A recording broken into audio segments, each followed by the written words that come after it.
안녕하세요. 저는 6기 임시은이고요. 윌 스미스와 스파게티 컨시스텐시 모델스에 관하여라는 주제에 대해서 발표를 하려고 합니다. 이제 최근 AI 생성 모델의 발전을 이제 상징적으로 보여주는 게 그 윌 스미스가 그 스파게티 먹는 짤 아시나요? 그게 이제 옛날에는 진짜 기괴했는데 이제는 조금 이제 현실적으로 진짜인 것처럼 보여지는 게 되게 신기해가지고 이거의 이면에는 어떤 기술들이 존재했었는지에 대한 이야기를 조금 해보려고 합니다. 그래서 제가 이걸 보고 이걸 해봐야 되겠다라는 생각을 했어요. 이게 23년에는 이랬다는 거고 24년부터 조금 예뻐졌죠? 안 예쁘죠? 그리고 이제 25년 좀 진짜 같고 완전 진짜 같고 그리고 이제 아마 이게 광고였던 것 같아요. 최근에 이렇게까지 발전을 했다라고 보여주면서 진짜 같죠? 사실 요즘 뭐 인스타만 봐도 진짜인지 아닌지 알기 어려운 게 많은데 이거 역시도 이렇게 많은 발전을 이뤄냈습니다. 2023년 거 보면 이제 밥맛 떨어지는데 이거 보면 배고프죠? 넘어가겠습니다. 오, 앵글도 다양해요. 넘어가겠습니다. 아이고. 이제 초기 생성 모델은 여기 앞에 보이는 것처럼 이제 뭐 얼굴이 뒤틀린다거나 뭐 불쾌한 골짜기의 수준이 아니죠, 저건. 이제 갖은 오류들이 있었는데 이거를 이제 현재에는 이제 극복을 했습니다. 이제 핵심적인 이유로는 데이터의 양이 늘어났다는 거고 노이즈를 다루는 방식에도 조금 변화가 생겼다라는 데에 그 원인이 있습니다. 슬라이드 왼쪽 이제 이쪽에를 보시면은 저희한테 이제 익숙한 겐이나 BA 같은 기존의 단일 단계 생성 모델이 있는데요. 얘네는 노이즈를 이제 포워드 패스를 한 번만 해가지고 원하는 데이터로 매핑을 하는 식으로 진행이 되는데 이게 연산 효율성에는 좋았는데 실제로 막 그렇게 엄청나게 뛰어난 성능을 보여주지 못했다라는 한계가 있었죠. 그래서 이제 그 대안으로 등장한 게 여기 옆에 있는 디퓨전 모델인데 얘는 완전 이렇게 많은 단계를 거치는 화살표가 있잖아요. 그래서 실제로도 이제 계산량이 굉장히 많다. 뭐 수백 번에서 수천 번의 스코어 모델 평가를 거쳐야 한다라는 문제가 있었습니다. 그래서 이제 연산 비용이 기존의 모델에 비해서 10배에서 2000배까지 많은 연산량을 요구를 한다고 합니다. 그래서 이제 이런 막대한 연산량의 비용이 곧 추론 속도의 저하로 이어지게 되었습니다. 정지 화면 하나를 만드는데도 수초가 걸리는데 이게 한 프레임 그러니까 뭐라 그러죠? 초당 이제 수십 프레임이 들어가는 영상에 있어서는 굉장히 오랜 시간이 걸리고 그리고 실시간 비디오 스트리밍이나 대화형 인터페이스에서는 더더욱 치명적인 결함으로 이어졌다고 볼 수 있겠습니다. 그래서 이제 저희의 과제는 확산 모델의 압도적인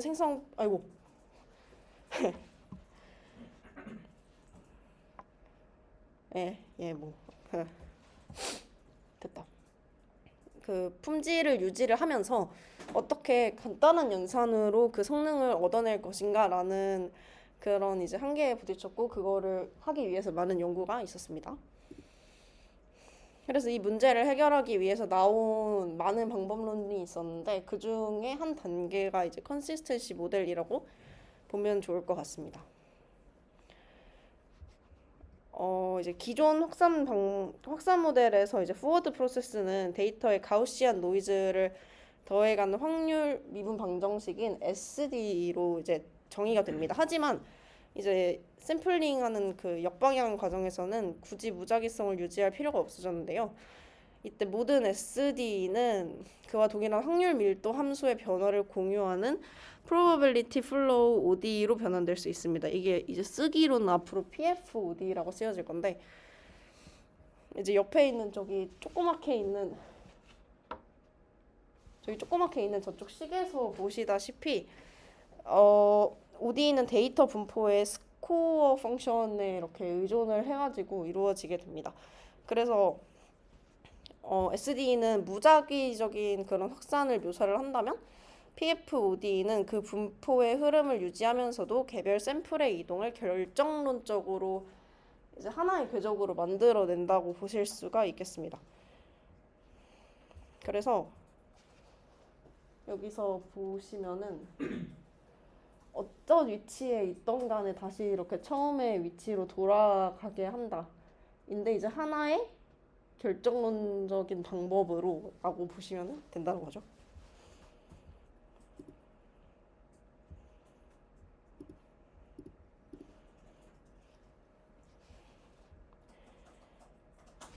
기존에 이제 있었던 디퓨전 솔버들은 궤적에서 아주 짧은 단계씩 그러니까 DT만큼 이동을 하면서 계속해서 계산을 적분을 수행을 했는데 이게 연산량이 늘어나다 보니까 점점 느려졌다는 이야기가 있었잖아요. 그게 이 말인데 컨시스턴시 모델에서는 궤적을 풀지 말고 그냥 애초에 처음 위치가 어디였는지를 예측을 하자라고 이렇게 발상의 전환을 하게 됩니다.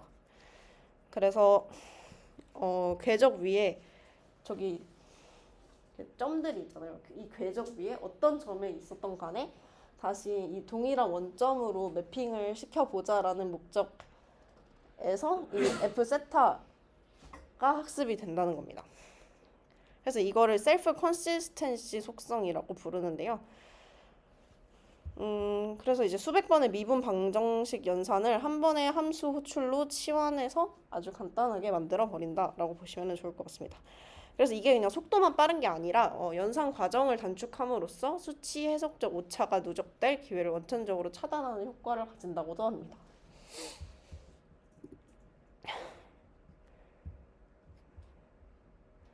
그래서 이제 이걸 어떻게 구현을 했느냐라고 보시면은 컨시스턴시 펑션이 이제 처음에 지켜야 될 게 결국에 그 t가 처음의 시작점인 엡실론에 완전히 가까워졌을 때 그 결과가 자기 자신이어야 한다는 거겠죠?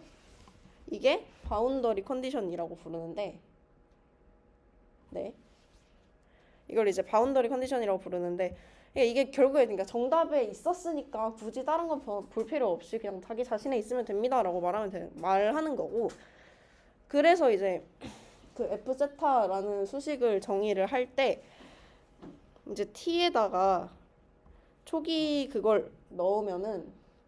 상태를 넣으면은 어디가 1이 되냐? 그 C 스킵이라는 그런 개수가 1이 되고 C 아웃이 0이 돼가지고 그 바운더리 컨디션을 만족을 하게 하고 그리고 또 미분 가능성을 보장을 한다고 합니다. 이렇게 하면 아키텍처 자체가 이제 경계 조건을 강제하게 되고 으로써 그런 모델이 엉뚱한 방향으로 발산하지 않고 안정적으로 궤적의 시작점을 향해서 수렴할 수 있게 된다고 합니다.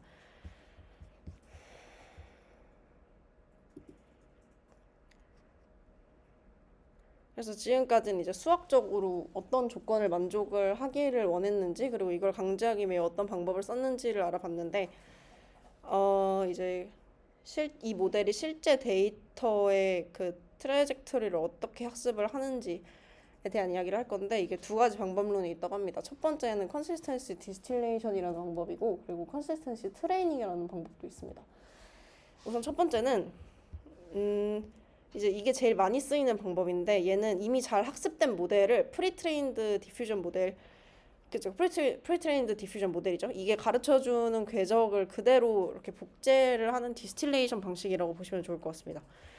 그래서 이게 사전 학습된 스코어 모델로부터 특정 시점의 샘플을 가져오고 그리고 ODE 솔버를 딱 한 단계만 돌려서 바로 직전 시점인 점을 추정을 합니다.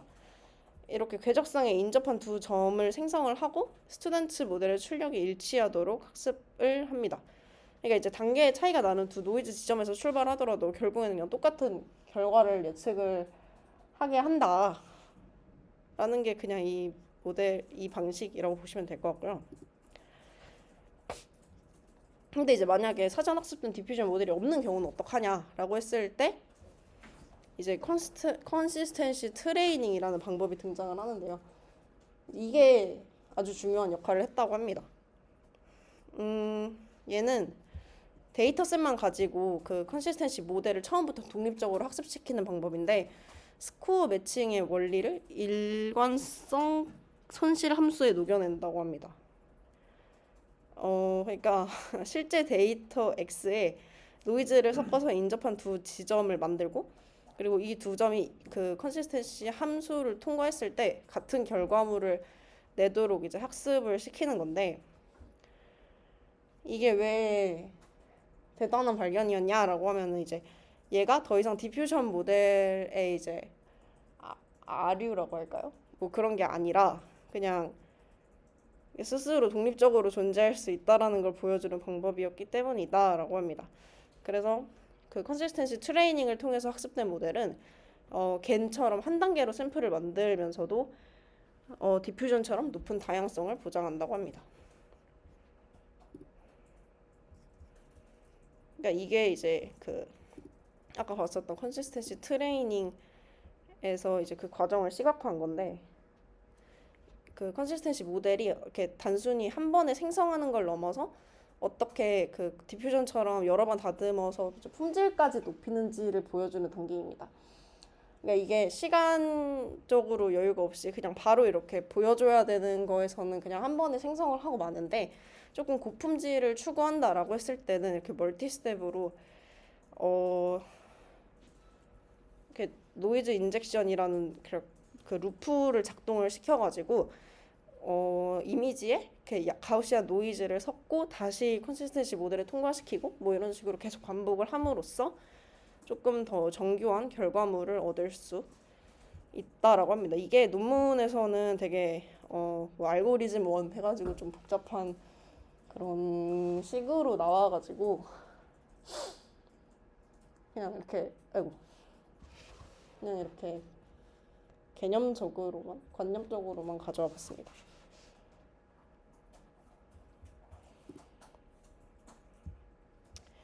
그럼 이제 그래서 이게 얼마나 좋은 성능을 냈냐라고 물어보신다면은 컨시스텐시 모델은 이제 별도의 추가 학습 없이 다양한 인버스 프로블럼스를 해결을 할 수 있다고 합니다.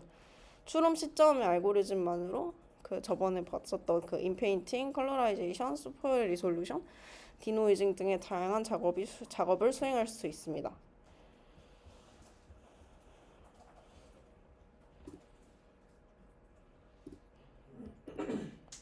근데 이제 이거를 읽으면서 저번에 봤었던 그 플로우 매칭하고 뭔가 연관이 있는 것 같은데라는 생각이 들어서 GPT한테 물어봤습니다.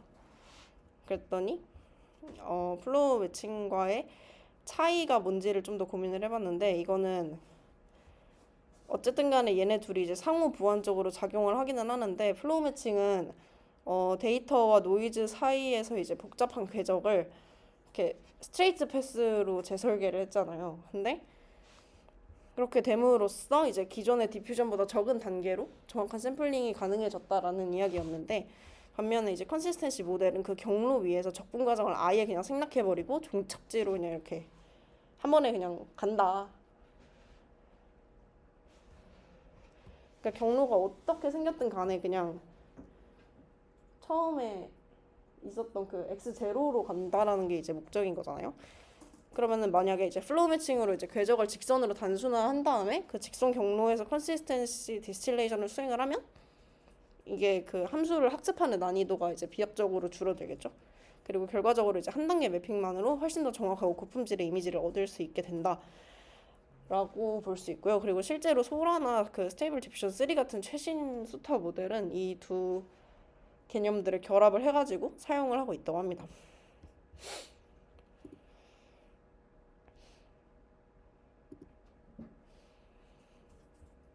그러니까 이제 결론적으로 윌 스미스 스파게티 섭취 짤이 이렇게 발전할 수 있었던 것이 이제 오롯이 컨시스텐시 모델만의 힘이라고 볼 수는 없을 것 같은데요.